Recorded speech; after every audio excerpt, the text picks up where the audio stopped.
Bem-vindo a mais um Viva Saúde. Certamente já viveu momentos em que sentiu muita dificuldade em conciliar a razão e a emoção, em decidir. Chega a ter-se a impressão que há duas vozes dentro da cabeça, uma que nos diz para seguir por um lado e outra noutro sentido. É disso que falamos hoje, nos dois lados do cérebro, o cérebro emocional e o racional. Vamos perceber como funcionam e como podemos superar o conflito entre a razão e a emoção.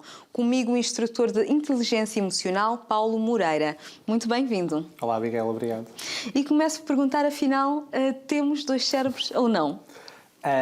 Para responder a essa questão em detalhe, existem várias áreas do cérebro responsáveis por várias emoções, ou seja, cada emoção ativa áreas diferentes do cérebro. Mas, para simplificar, os especialistas têm utilizado dois modelos. Por exemplo, nós temos um vencedor de um prémio Nobel, que é o Daniel Kahneman, um psicólogo. Ele fala no sistema 1 e no sistema 2. O sistema 1 é o cérebro emocional e o sistema 2 podemos dizer que é o cérebro racional. Então, de forma simplificada, podemos dizer que sim, existem dois cérebros dentro do nosso cérebro, o emocional e o racional. Muito bem, e como é que funciona cada um deles? Eles veem o mundo de forma completamente diferente. O cérebro emocional, são as áreas subcorticais, vê o mundo através mais da gratificação instantânea, a parte mais emocional, o pensamento, digamos, a curto prazo. A parte racional é que faz o planeamento todo. A parte racional é o que faz-nos planificar a longo prazo, pensar nas consequências. Então é por isso que, por vezes, eu posso querer uma coisa imediata, mas o meu cérebro racional diz-me outro caminho. Então, às vezes, há esse conflito entre o emocional e o racional dentro de nós. E eles estão sempre em conflito ou, por vezes, complementam-se um ao outro? Eles são interdependentes, ou seja, eles podem estar em conflito ou podem estar em sintonia. Vou dar um exemplo.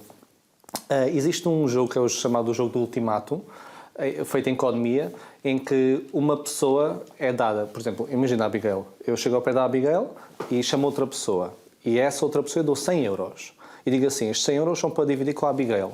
Okay? Só que os 100 euros são de ambos, mas você é que vai decidir como é que vai dividir. 50% ou de outra forma. Agora, se a Abigail recusar o valor oferecido, ninguém ganha dinheiro. Se a Abigail aceitar, cada um fica com esse dinheiro. Agora imaginemos que essa pessoa, dos 100 euros, oferece-lhe 50. Aceitava? Dos 150? Eu penso que sim, não é? Sim. Seria o equilibrado. Equilibrado. Agora imaginemos outro cenário. Dos 100 euros, a pessoa oferece-lhe só 10. A Abigail aceitava ou não? Talvez sim, antes 10 do que nada. Penso eu que seja esse o raciocínio. Essa é a parte racional. Mas as pessoas, quando são colocadas esta questão, e sem saber que estão neste jogo, digamos assim, quase todas recusam. Mas a parte racional é essa. Eu tenho 0 e vou ganhar 10. Exato. Mas muitas recusam porque é um sentimento de injustiça. Então, neste caso, as partes emocionais, a parte emocional do cérebro diz-nos não. Isto é um sentimento de injustiça e sobrepõe-se à parte racional da eu vou ganhar 10 euros. E eu prefiro ficar prejudicado do que sentir este sentimento de injustiça. Então, às vezes, eles estão a trabalhar em conjunto, outras vezes há esse conflito. E quando há o conflito, se a parte emocional for muito mais forte, consegue sobrepor à parte racional. E disse que, por vezes, há uma parte que é mais forte do que outra. É sempre essa parte que é mais forte do que a outra? Ou há aqui jogos de equilíbrio ou jogos de poder entre uma e a outra? Digamos que há um equilíbrio. O cérebro emocional lê sempre primeiro a informação. Sempre, não há hipótese. E depois ele influencia sempre também a parte racional. Agora, se for uma situação em que a carga emocional não for tão elevada, nós racionalmente conseguimos tomar uma decisão mais racional. Agora, se a parte emocional for muito forte, consegue sobrepor à parte racional. Existe um nome técnico que é o sequestro da amígdala. A amígdala é uma parte do cérebro emocional e ele consegue imobilizar a parte racional. Então ficamos completamente emocionais nessas situações. E qual é que é o responsável pelas nossas decisões no dia-a-dia? É comum ouvirmos que as nossas decisões são racionais, mas não é bem assim, porque, por exemplo, cada informação que nós recebemos, nós absorvemos através dos nossos sentidos, chega-nos ao cérebro e passa sempre primeiro pelas partes emocionais, pelo cérebro emocional, e depois é que chega ao cérebro racional. Então, eu quando tomo uma decisão, eu estou a ser influenciado pela emoção, mas muitas vezes sem me perceber. Então, todas as decisões têm uma componente emocional. Agora, podem não ser uma componente muito forte que me consiga influenciar mesmo. E outra coisa é que esta influência vem de dentro para fora. Então, eu não me apercebo que estou a ser influenciado. E, de facto, a emoção é uma boa conselheira? Eu às vezes digo uma coisa a brincar aos senhores que vêm às minhas formações, que são poucos, são quase só mulheres que vêm, porque geralmente se calhar não são muito introspectivos, e eu digo sempre que as emoções são como as mulheres. Porquê? Porque elas têm sempre razão, nós é que não as compreendemos. Isso também pode levantar alguma polémica, não é? Sim, é uma forma de brincar que eu digo. Claro. Porque as emoções têm razão, é uma reação a uma situação que está a acontecer. Agora, nós é que não compreendemos. Então, nós temos é que compreender o que é que a emoção nos está a dizer. Então, não existem, isto é muito importante, não existem boas ou más emoções. Não existem. Existem emoções que têm carga negativa, por exemplo, raiva, tristeza, e outras com carga positiva, como a alegria. Agora, todas elas servem um propósito. Isso é muito importante que se diga. E falou, de facto, destas emoções da raiva, por vezes do medo, da tristeza, e principalmente quando temos estas emoções, o ciúme, a raiva, nós nos justificamos por dizermos que temos razão para sentirmos desta maneira. Como é que devemos lidar com estas emoções? Quando isso acontece não é fácil, porque nós estamos a ser inundados por essa emoção.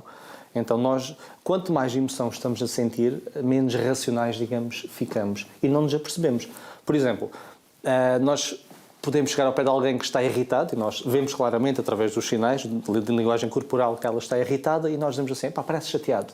E a pessoa diz o quê? Muitas vezes, eu chateado, não é? Eu não estou. Mas já com um tom claramente chateado. Não se percebe, porque é uma mudança que vem de dentro para fora. Então, o primeiro passo é sempre tomar a consciência. Essa é a pedra pilar da inteligência emocional, é a autoconsciência, que é eu entender os sinais do meu corpo e eu perceber, ok, eu estou triste, eu estou irritado, eu estou com ciúme. Autoconsciência. Só quando eu tomo uma consciência é que consigo mudar. É por isso que se diz que não conseguimos mudar alguém que não queira ser mudado. Ou seja, a pessoa, se não sabe que tem que mudar, não consegue mudar. Então, o primeiro passo connosco é igual. Autoconsciência. Okay, eu perceber que estou nesse estado. Quando eu percebo que estou nesse estado, eu já estou a ativar as regiões racionais do cérebro e a emoção já decresce, já me ajuda depois a gerir melhor a emoção. E para tomar, ou para que se consiga ter essa autoconsciência, é um trabalho que tem que ser feito? É um treino. É preciso treino diário. Tudo o que seja comportamental, emocional, social, são competências que se treinam. Ou seja, nós somos seres de hábitos, rotinas, e nós respondemos de forma imediata às situações do dia-a-dia como temos sempre vindo a responder. A nossa genética, as nossas experiências passadas, as nossas crenças, os nossos valores, tudo isso influenciam. Nós trazemos já uma bagagem. Então, para responder de outra forma, requer treino. É difícil, não é? E cada pessoa traz a sua própria bagagem, não é? Sim. Ou seja, mas é muito importante também que se diga uma coisa. Nós conseguimos mudar. E quando eu digo isso, é falando cientificamente. Existe o conceito que é a neuroplasticidade, a plasticidade sináptica. Então, o nosso cérebro consegue formar novas ligações neurológicas e, com isso, mudar os comportamentos. Agora, não é fácil, porque temos essa bagagem toda a puxar-nos para um lado. E eu tenho que ter autoconsciência, travar e optar por tomar outra decisão. E fazer isto diariamente. Muito bem, já voltamos à nossa conversa. Costuma dizer-se que a vida é feita de escolhas, muitas das quais difíceis de integrar no dia-a-dia. Mudar de hábitos de alimentação, por exemplo, pode ser uma delas. Hoje vamos perceber as vantagens de reduzir o consumo do sal e como habituar o paladar e temperar a vida com mais saúde. Ora, veja.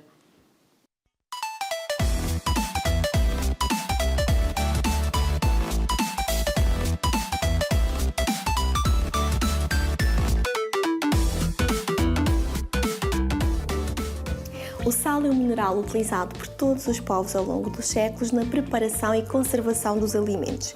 Mas a importância nutritiva e fisiológica do sal é a sua riqueza em sódio. O sódio é fundamental porque é o regulador principal da pressão arterial e da atividade neurológica e muscular. No entanto, o elevado consumo de sal aumenta o nível de sódio no organismo e este aumenta o volume de sangue através da retenção da água e a consequência é o aumento da pressão arterial. A hipertensão arterial é um problema muito grave, dando origem a várias doenças. Atinge o coração, causando insuficiência cardíaca, infarto do miocárdio e morte súbita. Afeta os rins, levando a insuficiência renal crónica, causa danos no sistema nervoso por ocorrência de acidente vascular cerebral e demência. E provoca ainda retinopatia hipertensiva, com aumento do risco de cegueira. Para evitar estas complicações, é importante diminuir o consumo de sal. A quantidade diária de sal recomendada para fornecer sódio suficiente para o funcionamento normal do organismo é de cerca de 1 colher de chá para o adulto e metade disso para a criança. Para reduzir o consumo de sal, basta substituí-lo por outros condimentos, como as ervas aromáticas, por exemplo. Experimente e vai ver que os seus alimentos vão ganhar mais aroma, mais cor e mais sabor. Quando está a preparar a comida, pense no seu bem-estar e no bem-estar de todos. E escolha saúde. E voltamos à nossa conversa. E porquê é que muitas vezes é difícil confiarmos nas nossas emoções? Porquê que é difícil? As emoções são uma coisa subjetiva, ou seja, estudar as emoções não é fácil. Há muita dificuldade porque não é visível. Então, como nós não vemos, como não é uma coisa objetiva, torna-se difícil quantificar, medir e utilizar a nosso favor. Então, estas áreas subjetivas são sempre difíceis de trabalhar e logo de confiar. E depois existe às vezes aquela ideia errada que as emoções são uma coisa má. Há pessoas que dizem preferir não sentir emoções, preferir não sentir tristeza, não sentir raiva. E há pessoas que se treinam para isso, para não sentir emoções, para não sentir dor. Sim, mas esse treino, quando é feito, há uma coisa muito importante a referir, que muitas vezes essas pessoas fazem a chamada supressão emocional. E a supressão emocional é a pessoa coloca a emoção para dentro. E existem muitos estudos clínicos que mostram que a supressão emocional leva a grandes problemas a nível da nossa saúde. Então, suprimir as emoções não é uma boa opção. Então, nós temos que ler a emoção, a autoconsciência, perceber o que é que está a acontecer e depois sim tomar uma decisão com essa emoção. Elas estão lá para nos ajudar. E geralmente há sempre uma frase muito célebre que diz que devemos seguir sempre o nosso coração. É a mesma coisa, seguir a emoção, o coração e a intuição? Emoção, coração e intuição. O que os estudos têm mostrado sobre a intuição é que a intuição é conhecimento já adquirido que nós temos acesso de forma inconsciente. Ou seja, às vezes naquelas situações, todos nós já passamos por isso, temos aquele do chamado gut feeling, aquele instinto, não é? Alguma coisa diz-me que devia ir por aqui. E eu não consigo aceder racionalmente. O que se passa é que existem áreas do nosso cérebro que estão a ler essa informação e estão a comunicar através do corpo, porque essas áreas comunicam através do corpo, e estão-me a dizer alguma coisa. Só que eu, como não sei ler esses sinais do corpo, não sei se devo seguir ou não. Então, a intuição é boa seguirmos, mas, ao mesmo tempo, existe uma coisa... Vou dar um exemplo. Se a Abigail agora olhasse para uma pessoa e achasse assim, nunca viu essa pessoa na vida, e olhava e dizia, eu não confio muito nesta pessoa.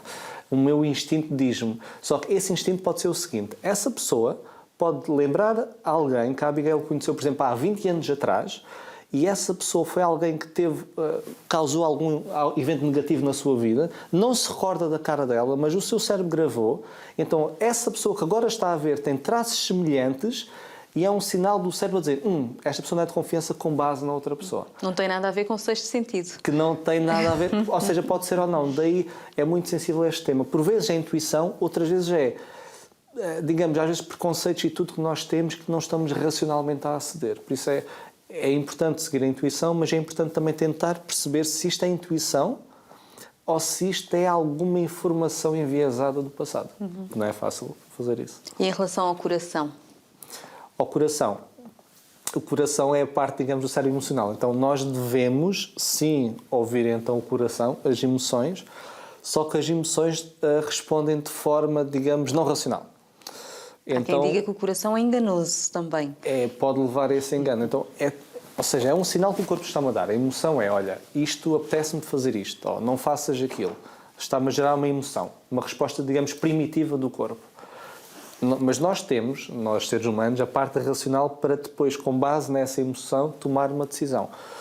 Só que às vezes é este conflito. Às vezes pensamos demasiado, outras vezes seguimos logo o coração. O mais saudável, não há uma fórmula mágica para tudo, não é sempre desta forma. É o que eu ia perguntar a seguir. Como é que resolvemos? Não há fórmulas mágicas, só que o que funciona melhor, regra geral, é o seguinte, eu sinto uma coisa, não é suprimir essa emoção, não é só racionalizar, eu sinto a emoção, tentar perceber porque é que estou a sentir isto e com base na emoção tomar uma decisão racional. Ou seja, é conjugar os dois, não é só racional, nem só emocional. Há pessoas que dizem que não, segue sempre o coração. E há outras que dizem nunca sigas o coração. Eu acho que no meio é que está a virtude, não é? Como se diz. Então é tentar arranjar esse equilíbrio. E também quando se fala em coração, também se está a falar em consciência por vezes. O termo coração é um pouco genérico, mas por vezes o coração, quando as pessoas falam, associa-se mais à parte do cérebro emocional. Que o coração é eu sinto isto, eu quero fazer isto. E a razão é do cérebro racional. Então, quando eu quero seguir o meu coração, eu quero seguir aquilo que o meu cérebro emocional me está a dizer para fazer. Então, essa informação é correta, a emoção é correta. Agora, mais uma vez, as emoções não são boas ou más. Agora, o comportamento que deriva dessa emoção é que pode ser bom ou mau. Por exemplo, eu sentir raiva não é errado. Ou seja, se sentir raiva, sei que alguém está a tentar colocar um obstáculo ao que eu quero. Agora, o comportamento que vem da raiva é que pode ser errado. Claro. Então é eu ler essa emoção e perceber qual é o melhor comportamento a ter agora. Muito bem. E quando falamos de emoção e de coração, muitas vezes está associado também à fraqueza, à manipulação. Como é que devemos reagir nestas situações? Relativamente à chantagem emocional, como é que devemos reagir de forma assertiva? Nunca é fácil, porque existe um termo que é o chamado contágio social. Então, as pessoas contagiam... Contágio emocional, peço desculpa. As pessoas contagiam os outros emocionalmente. Então, quando eu estou a sentir... Quando alguém está-me a chantagear ou a transmitir outra emoção, essa emoção vai-me impactar a mim e vai-me afetar também a minha parte racional. Então, a minha tomada de decisão fica afetada por essa emoção. O que nós temos de tentar fazer é tentarmos distanciar dentro do possível dessa situação que está a acontecer e tentar ter um pensamento racional sobre a decisão que vamos ter. Outras vezes, há pessoas que estão tão envolvidas naquela situação emocional que não conseguem ter uma clareza racional. Então, nesses casos, pedir ajuda, um apoio de alguém é importantíssimo, porque essas pessoas estão distanciadas desse tema. Essas pessoas não estão envolvidas tão emocionalmente, então conseguem ter mais clareza para tomar uma melhor decisão. Então, por vezes, tomarmos essa decisão sozinhos não é a melhor solução. E em relação também às emoções, esta questão de cada vez mais as pessoas fecharem-se em si próprias, não se permitirem sentir, porque em alguma fase da vida ou foram magoadas ou tiveram experiências negativas, então fecham sobre si próprias. É esta atitude que se deve tomar perante situações negativas da vida? Não. As pessoas fazem isso como uma forma de defesa, é normal. Só que isso é o pior que nós podemos fazer, porque as coisas são o que são. Por exemplo, eu se estiver na rua a conduzir um carro e tenho um furo no pneu, se o dia já me estiver a correr mal e eu tenho o furo, de repente eu digo que estou embruxado, que acontece tudo a mim, etc. Mas as coisas são o que são, é um furo. Ponto final. Então, as situações são o que são. Nós é que pintamos, nós é que damos emoção a elas. Então, nessas situações que acontece um evento mais negativo, eu é que estou a pintar mais negativo esse evento. O que eu tenho que aprender a fazer, e é uma coisa que requer treino, a tal autoconsciência, depois a tal gestão emocional, que é o passo seguinte, é gerir essa parte emocional, ok, aconteceu isto, ponto final, não vou pintar emocionalmente, aconteceu isto é o que é. E agora o que é que eu vou fazer com esta situação? E que lição é que eu posso tirar daqui para que da próxima vez não aconteça? Mas lições que me ajudem a crescer, porque muitas vezes as pessoas são lições que são crenças limitadoras. Por exemplo, vamos imaginar que uma senhora tem uma relação com um senhor e ele trai ela. O que é que a senhora diz quase sempre quando uma senhora é traída? Ou ao contrário, quando um homem é traído, o que é que nós costumamos dizer? Todos os homens são iguais, por exemplo. Pois, todos os homens são iguais. Agora, exato. Vamos assumir que essa senhora dizia isso. Todos os homens são iguais. A seguir, a Abigail acha que essa senhora ia se aproximar mais ou menos de homens? Menos, com certeza. Menos. Aproximava-se menos. Então vamos imaginar que ela tinha uma nova relação. Acha que ela ia agir de forma mais... isto é ao contrário, estou só a dar este exemplo. Ela ia agir de forma mais aberta, confiante ou mais retraída e desconfiada? Com certeza estaria mais desconfiada, não é? E isso iria levar a relação a fazer o quê? A florescer, digamos assim, ou a relação a quebrar? Portanto, são os nossos comportamentos que geram... Não estou a dizer que está errado, ou seja, é uma forma de defesa. Só que eu, ao fazer isso, vou levar vários comportamentos, claro, e que se calhar essa relação tende a acabar e depois o que é que a senhora diz? Claro. Já sabia todos os homens e reforça. Então, Exatamente. temos de ter cuidado com as lições que nós tiramos desses eventos, porque muitas pessoas são lições limitadoras e negativas que depois influenciam tudo o resto e tornam-se autoprofecias. E há pessoas que são propensas a ser mais negativas do que outras? Sim. Existe também um traço genético. Então, geneticamente, nós conhecemos pessoas quando eram mais pequenas, e seja acompanharmos até hoje, por exemplo, aquelas crianças que eu conhecia quando era pequeno, que eram mais, digamos, alegres. Regra geral, se não aconteceu nenhum evento traumático na vida, regra geral, essas crianças são hoje adultos com o mesmo perfil, mais alegres ou mais, digamos, menos alegres. Nós temos essa base genética, mas também conseguimos treinar e desenvolver isso. Mas não é fácil. Mas se eu for uma pessoa que tem uma tendência a ser mais pessimista, eu posso treinar-me para ter uma tendência, uma visão mais otimista. Só que requer muito mais trabalho. Muito bem. Questionar-nos é um sinal de inteligência. Afinal, quem não tem dúvidas dificilmente pode aprender algo novo. No Viva Saúde, damos valor à sua participação e às suas perguntas. É por isso que o convidamos a partilhar connosco as questões que lhe surgem. Para isso, basta aderir à nossa página do Facebook e escrever-nos. Hoje respondemos à questão do Dionísio da Costa, que nos enviou uma mensagem que diz: sou muito impulsivo e por causa disso digo e faço coisas que me arrependo depois. O pior é que me tira o sono e a energia. Como posso controlar isso? Paulo, que conselho pode dar ao nosso espectador? Eu, por vezes, quando trabalho com algumas pessoas que têm esse perfil, há pessoas que também são mais impulsivas por natureza. Nós não podemos tentar que a pessoa mude e fique completamente, digamos, calma e não impulsiva. É um traço da pessoa forte. Então, o que nós podemos fazer é que ela analise esses padrões e descubra o que é que está a gerar essa impulsividade.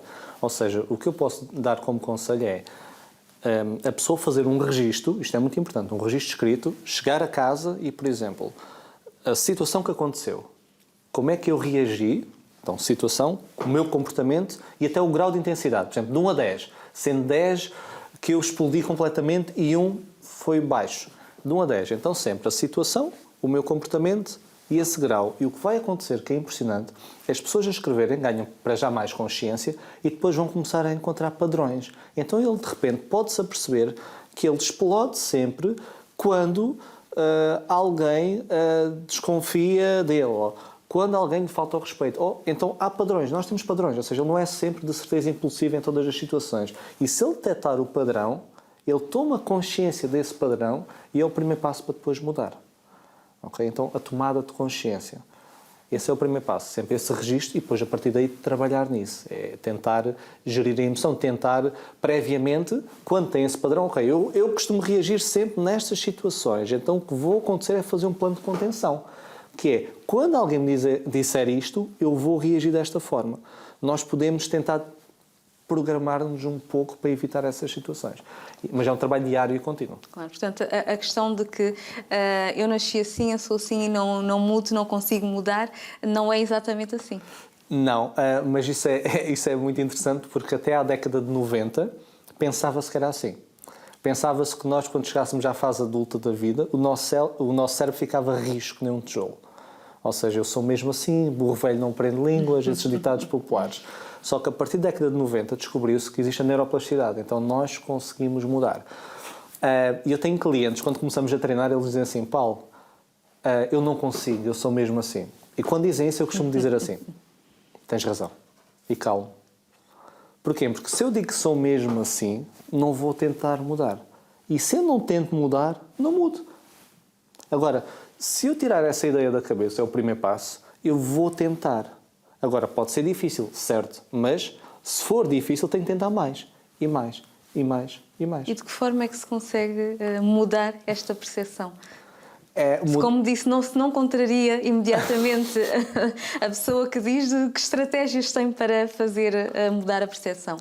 Por exemplo, quando ela diz que não é capaz de fazer isto, que ela é mesmo assim, tentamos explorar a situação. Porquê é que ele pensa assim? Porque às vezes as pessoas dizem as coisas sem pensar, dizem. Porque sim, porque ouviram, porque é normal. E quando a pessoa realmente começa a pensar, e eu peço-lhe sempre a ir buscar exemplos contrários, quando a pessoa começa a falar disso, porque é uma crença que tem na cabeça.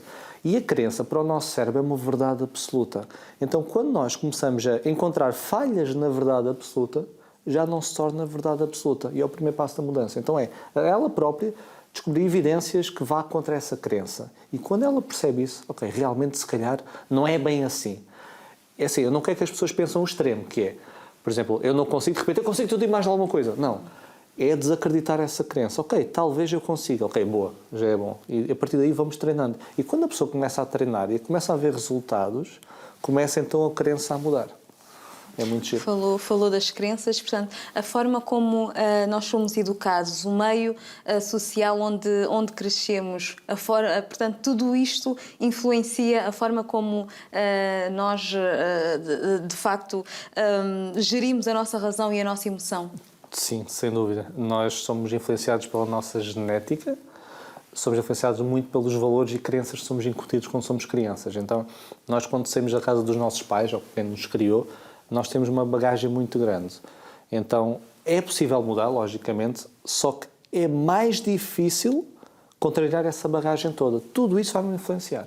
Então, todos aqueles que são pais, que são mães, um conselho muito útil, os pais sabem isso, é tentar transmitir os melhores valores e crenças às suas crianças, porque vai definir muito a forma como vão ver o mundo. E a forma como vão ver o mundo vai ditar a forma como se vão comportar. E a forma como se vão comportar vai ditar muito os seus resultados. Então é muito importante ter essa consciência e tentar transmitir o melhor da melhor forma, para os ajudar na fase adulta da vida. Portanto, não é errado quando se diz que, de facto, desde criança é que se devem ser incutidos os valores, as aprendizagens que ficam ao longo de toda a vida. Sem dúvida. Ou seja, se estiver bem incutido, vai fazer toda a diferença. Agora, é possível mudar na fase adulta quando essa bagagem não é a melhor? É possível. Mas requer muito mais esforço. E da sua experiência, as pessoas quando chegam à fase adulta e de facto têm estes problemas a nível emocional, em lidar com as suas emoções, há tendência a procurar ajuda? Se há tendência, cada vez mais. Ou as pessoas sabem que podem e devem procurar ajuda? As pessoas sabem mais quando começam, eu acho, quando entram num ponto de ruptura. Ou seja, quando está na fase saudável, que se calhar acontece um evento mais negativo, uma situação mais problemática, as pessoas não procuram. Agora, quando chega a um ponto de ruptura e começa a causar danos na família, no trabalho, aí sim, às vezes quase a última opção, é que as pessoas começam a procurar ajuda. E às vezes não é a melhor, não é a melhor altura, porque já estão tão influenciadas emocionalmente que não conseguem pensar com tanta clareza. Então as pessoas procuram mais nessas situações. E neste caso, qual é o papel da memória e do cérebro relativamente às situações passadas e de como irão influenciar o futuro? Isso é uma pergunta muito gira, porque os estudos mostram que quando nós imaginamos o futuro, o nosso cérebro vai olhar para as nossas memórias. Ou seja, eu, para visualizar o futuro, o meu cérebro vai buscar o passado. Isto define muita coisa. Então, é por isso que há pessoas que estão naquele loop negativo, porque as experiências passadas, elas olham de forma negativa. Ok, tem eventos negativos, mas também há muitas lições que tiram de forma negativa. E depois, quando projetam o futuro, como o cérebro vai buscar o passado, só vem a mais negativa à frente. Eu vou dar um exemplo, isto acontece com tudo.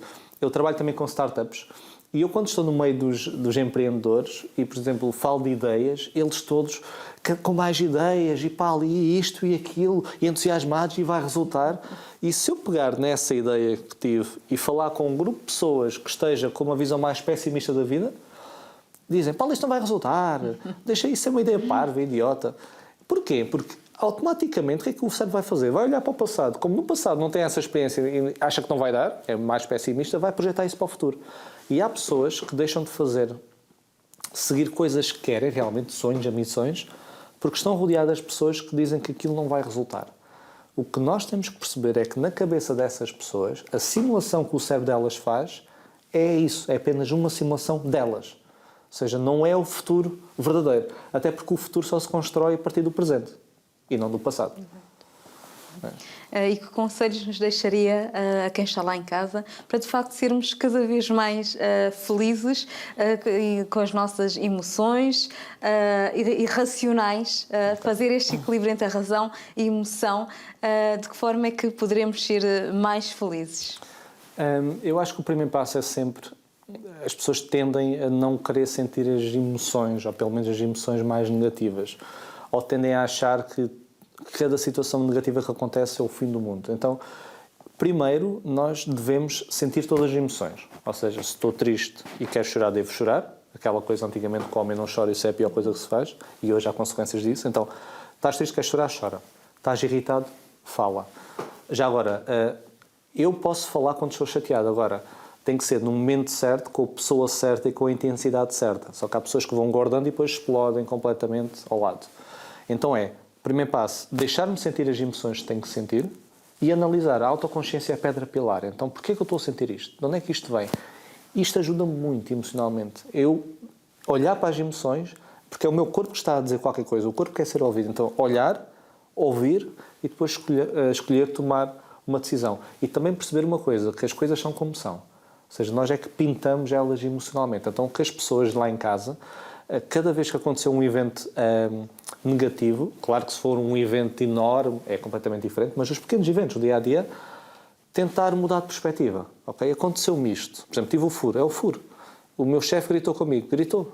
Ponto final. Ele também se calhar está irritado com outra coisa e agora... Ou seja, tentar relativizar as coisas e tirar outra lição das situações. Muito bem. Muito obrigada por esta conversa e até breve. Muito obrigada. E chega ao fim mais uma conversa esclarecedora e inspiradora. Se este programa lhe diz muito e gostaria de rever e até partilhar com os seus amigos, lembro que basta visitar-nos em rtp.pt/play. Eu volto no próximo programa com mais um especialista e um tema do seu interesse. Até lá, viva bem, viva saúde!